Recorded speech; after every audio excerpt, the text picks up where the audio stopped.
Dobrý den, mým dnešním hostem je Jakub Kacar. Kuba je hudebník, pedagog, sbormistr a kreativec. Působí na mnoha institucích, které se věnují hudbě a hudební výchově. Mezi mnohými zmíním Pražskou konzervatoř, katedru hudební výchovy na Pedagogické fakultě, ale také základní uměleckou školu v Litoměřicích. Ale vím třeba, že pracuješ nebo jsi pracoval pro Českou filharmonii. Je to tak? No, pracuji neustále. Neustále něco vymýšlíme takhle. No takhle to poslouchat, těch věcí to vypadá, jako kdybych se vychloubal, ale ne. Potkávám ty správný lidi a neumím říct ne, no, takže prostě u všeho potřebuju být. No, máš široký záběr, máš velmi široký záběr. Dá se tak říct, ale furt jsme v hudební výchově, což jako úplně široce nezní. Když jsi se popisoval, nebo když by si se popisoval, tak jedna věc, co mě zaujala, je, že neberu se příliš vážně. No ono to, jako hudebkář se prostě příliš vážně jako nejde asi úplně brát. Člověk jde z kůží na trh a ty hodiny by prostě měly být nějakým způsobem jako uvolněné a mělo by to nějak vystěhovat i ten charakter hodiny, kdybych tam přišel jako na vážno. A tak to prostě nebude hudebka. jak to říct, jako popsat, no. Prostě ta hudebka nikdo ji nebere moc vážně, tak je fajný brát jako důležitou součást, protože součást jako musí být, což na ministerstvu třeba nevědí. No pro mě třeba hudební výchova byl jeden z nejobtížnějších předmětů. Já jsem ji brala jako velmi vážně, protože mi to nešlo jednoduše. No to já se vždycky ptám, jaká byla každého jako hudební výchova, jakou zažili, někdo byl zkoušený ze zpěvu, někdo zažil jako neskutečně jako mnoho stresu a ten si myslím, že tam jako úplně nepatří. Je fajn, že to prostě probíhá v kolektivu a je tam spoustu příležitostí pro to, jak třeba tmelit tým, nebo jak si, už nejenom společné zpívání, ale hraní, ale je to jako výborný team building a nějaký stres tam jako úplně nepatří. Samozřejmě je potřeba s tím začít už od malička, s tou přirozeností, protože děti ve školce nebo v mateřské škole to dělají úplně přirozeně a potom to postupně nějakým způsobem ztrácejí. Potřeba to nějakým způsobem udržovat. A ty vlastně máš příležitost pracovat jak s malými dětmi, tak s budoucími učiteli, protože jak jsem říkala, pracuješ jak na základní škole, na základní umělecké škole, ale věnuješ se i přípravě budoucích učitelů. Když bys to mohl nějak zhodnotit, říkáš, že ta spontaneita se ztrácí. Kde se tedy ztrácí? Asi v papírování nebo v nějakých různých jako povinnostech, které nám to důležité jako nějakým způsobem jako upírají. Já mám takový pocit, že všichni jako učitelé chtějí dělat svoji práci. Všechny učitele baví, když to ty děti baví. Ale pak už třeba jako nevědí jak a pak na to třeba nemají čas a přitom těch možností, jak tu výuku vlastně předávat dětem smysluplně a přesto jako hravě, jako nespočet a vlastně ani není tak důležité jako předávat v té hudební výchově už vůbec ne, jako předávat nějaký jako know-how, kdy, co, jak se stalo, to už teď jako v téhleté době se všechno dá najít, ale spíš buď jak, anebo jak to říct? Jak to přiblížit tu hudbu těm dětem? No spíš je třeba naučit poslouchat nebo vzájemně tolerovat, protože hudba je strašně fajn v tom, nebo hudba celkově, prostě tam není na to jako jednotný názor. Prostě, když pustím, já nevím, třeba téma Dartha Vadera ze Star Wars, což je jako melodie, kterou všichni znají a je taková velmi důrazná, tak nějaký dítě mi může říct, mně to přijde klidný. A já mu nemůžu říct špatně. Prostě nemůžu mu říct špatně a tady prostě jako ten prostor pro chybu není, ale je tam prostor pro diskuzi. Což si myslím, že je důležité pro současné děti, aby prostě věděli, že tady prostě jako není chyba. Jo, když řeknu tohleto se mi nelíbí, tak je to v pořádku, protože se mu to prostě nelíbí, na to může být 1000 názorů. A je to tak fajn, že ta hudba k tomu může být krásný prostředek, proto se naučit s dětmi mluvit a diskutovat. Jak jsem říkala, máš široký záběr. V té oblasti vzdělávání učitelů spolupracuješ s Tvořivou školou, Společností pro hudební výchovu, Národním pedagogickým institutem České republiky. Ano, stále občas ještě. Stále s Národním občas. pedagogickým institutem. Co tě víc naplňuje, nebo jak je ta práce jiná, pokud spolupracuješ s takovými institucemi, nebo vzděláváš budoucí pedagogy, nebo jsi ve třídě? Proč to máš tak široké? Mě to jako ve třídě strašně baví. Ale mě vždycky jako zajímal dosah a vlastně když mám třeba svůj pěvecký sbor, tak tam mám 40 dětí před sebou A vidím, že to funguje, že se tam prostě bavím i já, i ty děti, a že ty děti chodí nadšený, zpívají si pak doma, rodiče píšou, tak a přijde mi, že bylo fajn, aby to zažívali prostě strašně jako všechny děti, takže proto jsem se dal i tou dráhou toho dalšího vzdělávání učitelů a nějak vlastně já jsem to jako nechtěl dělat, jo, ale prostě pak mi někdo řekl, ale pojď nám ukázat, jak to děláš, nebo pojď si to, pojď o tom diskutovat. A ono to není o tom, že bych to jako vymýšlel já, ale to, že se s těma učitelema vídám, tak ty učitelé mají, když mám před sebou prostě 40 učitelů, tak ty mi pak řeknou zpětnou vazbu a společně jako vymyslíme mnohem víc, než a oni si o tom chtějí i popovídat. Nebo oni, často je to práce s ženským kolektivem, jo, ale oni si o tom chtějí popovídat, co oni zažívají ve třídě a víceméně všichni zažívají spolu, jako nebo ne společně, ale všichni zažívají to samé v té škole a když si o tom během toho školení vlastně popovídají a načerpají nějaké inspirace a pak je vlastně i nějakým způsobem zhodnotí a řeknou, že by to dělali třeba jinak, protože každý učitel je jiný, tak se tam jako vzájemně inspirují a tohle je jako strašně fajn, protože ty učitelé často spolu jako nemají příležitost jako komunikovat, když jdou z práce, tak už potřebují přemýšlet na něčím jiným a když prostřednictvím nějakého dalšího vzdělávání takhle potkají, tak mě to dává skvělou zpětnou vazbu a ty materiály se takhle jako zdokonalují a zlepšují a dostanou se k více dětem, takže ten dosah je v tom jako strašně fajn. A kdyby si měl srovnat vlastně studenty ve třídě tady na Pedagogické fakultě a teda učitelé z praxe, je to nadšení pro tu výuku stejné, nebo se to mění? Tam jde o to, jak dlouho v té praxi jsou, no, protože učitelka, která tohle dělá 30 let, tak jako hudební výchovu, ještě třeba s nějakou jinou aprobací, tak musí už nějakým způsobem být jako ostřílená a musí být nad věcí a musí jít z kůží na trh. A Zkušená. Zkušená.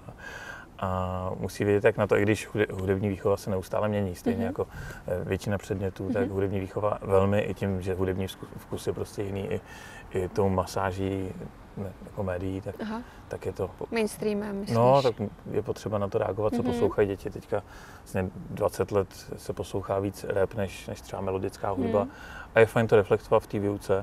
A ukazovat, třeba rozšiřovat dětem ty obzory, protože naším úkolem není jim jako vnutit, ale tohle to je dobře, tohle to poslouchej, tohle to je správná, tahle klasická hudba, to je takový znešený, to musíme poslouchat všichni. To je úplná blbost. Jo, je důležitý jim prostě, mým úkolem jako učitelem ukázat všechno možné, to, co mám rád já, ukázat jim folk, ukázat jim, prostě rozšířit jim nějakým způsobem obzory, aby věděli, že třeba neexistuje jenom ten rap, nebo to, co jim ukazují v reklamách, nebo to, co jim, nevím, Kisce, nebo já nevím, to se jim prostě rádio jako nabídne, jo, aby nebyli takhle úzkoprofiloví, aby věděli, že to je jako širočí a oni mohou širší. Širší? Aby věděli, že je to širší. S češtinou jsem měl vždycky problémy, proto jsem šel na jednou vodou hudebku. Ale že je to vlastně jako širší disciplína a oni pak se k tomu mohou vrátit. Když já jim ukážu někdy, když já je vezmu někdy do divadla, někdy na koncert, oni tam zažijou nějaké emoce. I kdyby si řekli, mně se to nelíbí, tak to zažili. I vlastně ta negativní emoce je vlastně jako správná. A je fajn si o tom pak popovídat, říct si, proč se nám to třeba nelíbilo, nebo co jim na tom přišlo, jako v čem se necítili dobře. Protože tam byli poprvé. Já když něco slyším poprvé, tak se mi taky hned nelíbí. Jo, i v rádiu. A pak to slyším po třetí a pak najednou se mi to zalíbí, protože už to znám a už se v tom vyznám. Jo, když by byli v divadle 10krát, tak jim to přijde naprosto přirozený. A začnou tam třeba chodit, protože je fajn se třeba hezky oblíknout, nebo najdou si v tom nějaké zalíbení. Platforma vlastně pro sdílení těch zkušeností, vědomostí byla třeba minulý týden na katedře hudební výchovy tady na Pedagogické fakultě. Měli jste celý týden vlastně semináře a vzdělávací akce pro učitele. Jak bys popsal tento týden? No tak já jsem ještě předtím zažil další týden, kde jsme byli na letní škole v Olomouci a vlastně celé to léto víceméně jezdím takhle po nějakých letních školách, kde se setkáváme s učiteli. A ta letní dílna, to je taková srdcová záležitost, tam už jezdím jako lektor 12 let. A to jsem ještě studoval vlastně a nějak jsem si chtěl víc hrát, tak jsem se dostal takhle k učitelům, jsem byl strašně nervózní. Začátky byly strašný, ale všechno má vývoj. A taky jsem se díky tomu hodně naučil. A ten týden je takový, že dopoledne výuka. Začínáte rozcvičkama. Začínáme rozcvičkama společnýma. Máme tady zhruba 100 učitelů každý rok. No a v Rostvičkách je běžná výuka, pak tady mám orchestr a sbor. No a večer vždycky připravený nějaký koncert a potom volná zábava, která většinou skončila na pokoji 4/9, kde jsme vlastně jako diskutovali o tom, co jsme celý den zažili a co zažíváme ve škole celý rok. Takže plný týden zážitku. Ano. A příliš se nespí, to akreditujeme asi na 30 hodin spánku za ten týden, ale za to se jako načerpá hodně inspirace, hodně sice sil jako fyzických ubyde, ale těch psychických do toho začátku školního roku. Učitelé jsou připraveni. Snad jo. No zpátky teda k tvému studiu na Pedagogické fakultě. Ty nejseš z Ústí, dojížděl jsi, je to tak? Dojížděl jsem denně. Dojížděl jsi denně. A přesto si teda jsi vybral Ústeckou pedagogickou fakultu a musím říct, že si tady vydržel až do doktorského studia, které si úspěšně absolvoval. Tak když se vrátíš ve vzpomínkách na studium, kde jste sídlili, protože ne vždycky všechny hodiny probíhají na České mládeži, tak jak to bylo s katedrou hudební výchovy? Ta katedra hudební výchovy vždycky byla na České mládeži a pak pedagogii psychologii jsme absolvovali předměty na hoření a pak na nějakou biologii, nebo co to bylo, biologie člověka, což bylo... Ve společném základě. Tak, to bylo, teď už je to první pomoc, ano. Ale na biologii člověka jsme jezdili někam strašně jako daleko. Někde skoro za Ústí, za Vozovnu, tam byla poslední zastávka, tak to bylo takový výlet vždycky.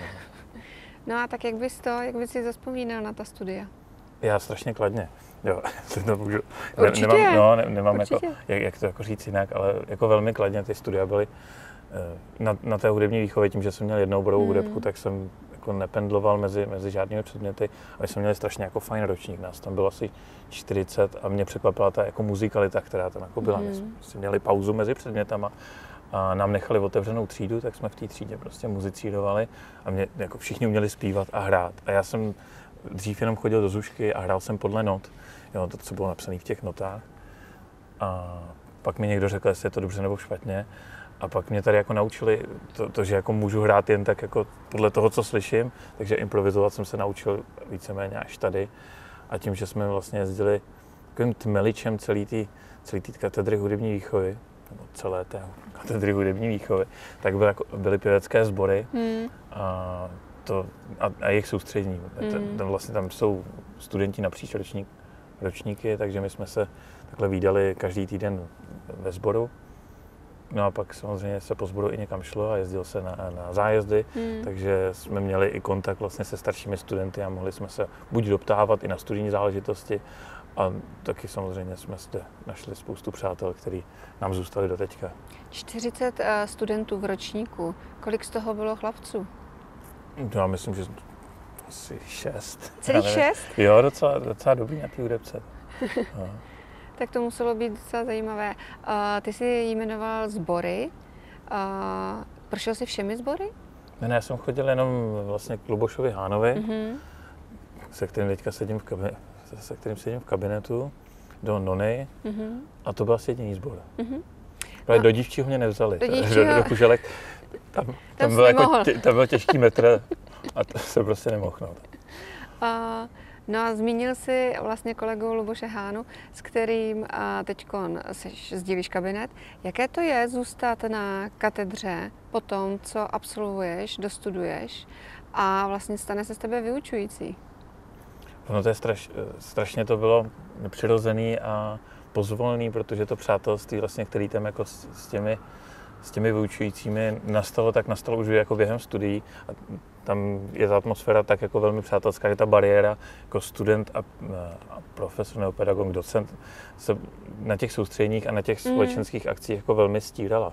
Takže my už jsme se jako znali, nějakým způsobem jsme prošli těmi studii a nějak to přirozeně přišlo k tomu pracovnímu vztahu, který je stejně furt jenom přátelský. No a stoupnout si ale před tu katedru a začít teda vyučovat? Tím, že jsem školil už předtím, tak s tím jsem problém neměl. Asi neměl. Asi ne? Já už mezi tím jsem jako dost školíval, už před tím doktorským studiem jsem před těma učitelama stával, tak před těma studentama to bylo ještě vlastně lehčí, než když si stoupnu před učitele, kteří jsou třeba 20 let v praxi, tak před studenty se mi stoupá lépe. No. A když bych se tě měla zeptat na nějakou vzpomínku na studia, ať by byla pozitivní nebo negativní, sám si mluvil o tom, že ne vždycky to všechno musí být pozitivní. Na co si vzpomeneš? Můžu říct. Můžeš říct cokoliv. Za mě to byly jako státnice z pedagogiky a psychologie. Tam můžu to jako rozvíst, nebo to mám nechat takhle u toho? Proč to bylo nepříjemné? No to bylo takový zvláštní, protože mě tam zkoušeli 3 lidi, který jsem jako v životě neviděl. A vlastně já jsem v tu dobu souběžně končil na konzervatoři v Teplicích, kde to bylo všechno jako s vlajkou, taková jako monstrózní, moc pěkná oficiální akce, jo, taky na přátelské rovině v hezkých prostorách. A teď jsme na té Hoření, která ještě teda stále funguje, tak na Hoření to byla taková skautská klubovna, každý stůl jako jinak vysoký, jsme tam jako tak jako seděli. Ještě jsme nevěděli, jako neznal jsem ty lidi, kteří mě zkoušeli, takže to pro mě to bylo jako spojené s jako hodně stresu. Velký stres. A nervozity, protože jsem nevěděl, co mě čeká. A s to... kým budu komunikovat. Spíš to bylo asi jako těžký. V současné době probíhá rekonstrukce budov kateder, tak všichni doufáme, že to bude krásné nové prostředí. Že si budeme blíž. No. Že si budeme blíž, bude to moderně vybavené, příznivé jak pro vyučující, tak pro studenty. A ty jako pedagog, ačkoliv muzikanti jsou prostě specifická skupina lidí, mají k sobě velmi blízko skrz tu hudbu, vnímáš nějaký rozdíl mezi dobou, kdy ty jsi studoval a současnými studenty? Jak je to dlouho od té doby, co jsi absolvoval? Zhruba. No, zhruba 8 let, když jsem končil magisterské studium. A ty rozdíly jsou jako hodně jako v technologiích nebo v těchto dovednostech.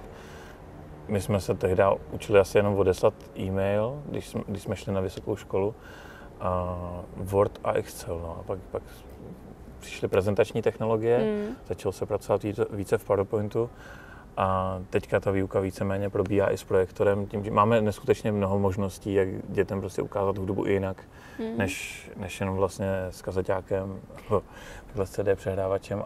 Já jsem like asi, ale nejde teda o tom jenom ukázat tu hudbu, ale asi i pracovat, ne? S tou hudbou díky těm moderním technologiím. No je spoustu možností, jak si mohou děti i tvořit vlastní hudbu a jak se mohou vlastně seznamovat s různými prostředky, která hudba nabízí skrze online platformy, kterých je čím dál tím více a hodně tomu pomohl i vlastně jako COVID. No. Tím, že jsme vlastně jako gramotnější, ale i děti jsou takhle gramotnější a dá se s nimi ukazovat prostě spoustu věcí, ve kterých oni už se potom zdokonalí sami. On stačí vlastně ten učitel, když jakoby toho žáka jako naťukne, něco mu ukáže, jo, vlastně stačí být animátorem výuky, zadat dobrý úkol a ty děti se v těch programech jako víceméně zorientují sami, když je dobře na motivu, ukážu jim základní funkce a řeknu hrajte si a si hrají a ty výsledky jsou zajímavé. Takže si hrajete. No jo, hodně si hrajete. No. Kdyby si, ač je to velmi krátká doba, teda říkáš zhruba 8 let mezi tím tvým absolvováním a současnými studenty, kdyby si jim měl něco jako doporučit, vzkázat na něco, je upozornit, co by to mohlo být? Ať využijou toho, že jsou ještě studenti, pak vlastně, jakmile začnou učit a jsou vlastně svázaný školním rokem nebo pak třeba rodinou, což jako je krásné svázání, jo, samozřejmě, ale ať si studia užijí, ať se to nehrnou třeba příliš do té práce, ať nejdou učit hned v prváku, jo, protože pak třeba jim ujede vlak třeba v tom, že nevycestují s Erasmem nebo nevyužijí ty možnosti jet na nějaké zájezdy. Jo, já jsem tu chybu třeba udělal, já jsem učil už od druháku a spoustu věcí jsem si pak prostě musel upřít. A učil jsi proto, že jsi chtěl, nebo proto, že tě donutily okolnosti? No si spíš z finančních důvodů, protože mnozí studenti se musí v současné době určitým způsobem přispívat k životu, aby se uživili, takže na to studentské užívání si, když to tak musím říct, nemají moc času. Ale i přesto doporučil bys jim teda výjezd do zahraničí třeba? No rozhodně, to bude něco, na co budu vzpomínat celý život a nejenom vzpomínat, ale spoustu se toho naučí. Protože, nebo výjezd, ono by stačilo vyjet prostě i po různých jako jiných fakultách. Čím víc lidí člověk potká, třeba v tom hudebním světě, protože tam se pohybuju, tak čím víc lidí jsem potkal, tak tím jako pro mě líp. Jo, ono upřít se na 10 pedagogů, pedagogů je prostě jako málo. Je fajn navštěvovat různý semináře, jezdit na další fakulty, na konference, potkávat co nejvíc lidí a inspirovat se, dokud to jde. No a to je ale asi důležité i pak jako v překlopení do toho profesního života. No jasně, no, samozřejmě. Skýtá to mnoho i profesních příležitostí. Jako máš ty například. Já jsem jenom potkával lidi a bral jsem příležitosti. No. Vždycky jsem někoho potkal a říkal, s tebou se docela dobře to spolupracuje, tak jsme začali spolupracovat. Takhle jsem se dostal jak do té České filharmonie, tak vlastně všechno jako bylo přes nějakou známost, to nebylo tak, že bych si vyhledával práci. Známost zní trošku negativně, myslíš networking? Jo. Myslíš jako prostě, že jste síťování. Dobře. Ano. Je něco, na co se těšíš v současné době? Já se těším na školní rok, normálně teďka vlastně poslední týden v srpnu. Teď jsou přípravný týdny, kdy to mám jako na hlavu, protože mám více zaměstnání, ale na té letní dílně jako občas zaznívalo, že se jako netěší na školní rok. A já se na něj fakt jako těším. Je to nic nedělání, možná je to nějaký druh jako workoholismu, ale fakt se těším i jako na ty děti, oni se taky těší. Jo, je to sice dřina, každý dítě se musí opapírovat, změnit jejich osobní údaje, zeptat se rodičů, kdy noví děti přijdou třeba do toho sboru a je to opravdu strašně papíru. A to mě úplně jako zmáhá, protože já jsem je to přítěží. Jako asi jsem jako nejhorší učitel takhle v těch školách, protože jak to mám hodně, tak potom vlastně mi chodí zpětná vazba, co ještě jako nemám, co jsem nevyplnil. Řekněme nejhorší administrátor, no, učitel ano, určitě ne. Ale jo, v těch administrativních úkonech, ale děti to někdy jako neschytaly, takže na děti se jako těším. A i vlastně i na studenty to máme až za měsíc, ale tak to přichází postupně a i na ty žáky, jak jsem říkal, na střední škole. Jsou to stále žáci? To jsou žáci, jak na střední školu i na tu konzervatoř. Protože máš tolik aktivit, několik úvazků, jak plný máš kalendář? Já to nechci říkat moc to. Můžu to jako... Já pracuji 3 dny v týdnu, ale jako od rána do večera. Vlastně to mám tak, že jsem tady 3 dopoledne a odpoledne pak trávím někde jinde, na těch polovičních úvazcích, co mám. A ty ostatní věci, jako Českou filharmonii nebo tu moji živnost, kdy jako školím pedagogy, tak ty dělám v těch volných dnech. Já se vždycky zaplním, ale dělám jako ve volných dnech. Řekněme, kdy nemáš přímou výuku. Nemám přímou výuku, no. A ona taky fakulta nám začíná v říjnu, ta přímá výuka, samozřejmě jsou teďka nějaké povinnosti. Teď mi přišly diplomové práce, které je potřeba si pročíst. Obhajoba diplomových prací, ano. Takže povinnosti tam jako jsou, ale ty jsou flexibilní a dají se dělat i třeba v noci. Já jsem spíš myslela jako v té oblasti hudební. Ty jsi hudebník, vedeš svůj sbor, určitě působíš v nějakých dalších tělesech. Jak dlouho dopředu vlastně, když domlouváte třeba vystoupení, tak jak dlouho dopředu se tohle děje? Otázka, protože my teďka zrovna v říjnu děláme projekt v České filharmonii, jmenuje se to iFilharmonie a je to vlastně jakoby fiktivní, smyšlená aplikace nebo umělá inteligence, která pracuje se živým orchestrem. Mám tam sestavený živý orchestr z 20 lidí a my tam podle nějakých parametrů prostě těm lidem jakoby říkáme, co mají hrát a hrajeme si tam s hudbou. Ukazujeme, jak by stejnou skladbu napsali v renesanci, jak by ji napsali v baroku, jak by ji napsali teďka rapeři, jak by ji zakomponovali, ale ukazujeme tam i hudbu k nějakému obrazovému materiálu, jak změní hudba ten a to vnímání toho obrazového materiálu. A je to program pro 2. stupeň a střední školy ve Dvořákově sídni, což je 1000 dětí tam bude a 4krát za sebou to ještě bude. A takový program se chystá třeba 4 roky dopředu. Věřím. Protože se musí zablokovat Dvořákova síň, která je neustále plná. Teďka obrazovka, LCD obrazovku, furt se něco řeší. Zítra mám zkusku s osvětlovači, teďka sehnat ty muzikanty, kterými tam budou hrát. A napsat scénář a pak ho ještě 10krát změnit. Takže třeba i skladatele, který to napíše, je toho strašně jako moc a je potřeba to minimálně jako rok intenzivně dopředu už třeba promýšlet takovýhle program. Moc děkuju za krásný rozhovor, upřímný rozhovor a plný informací, které já osobně neznám, byly přínosem pro mě. Doufám, že byly přínosem i pro vás a těším se na další vysílání. Děkuju. Není zač. Taky těšilo.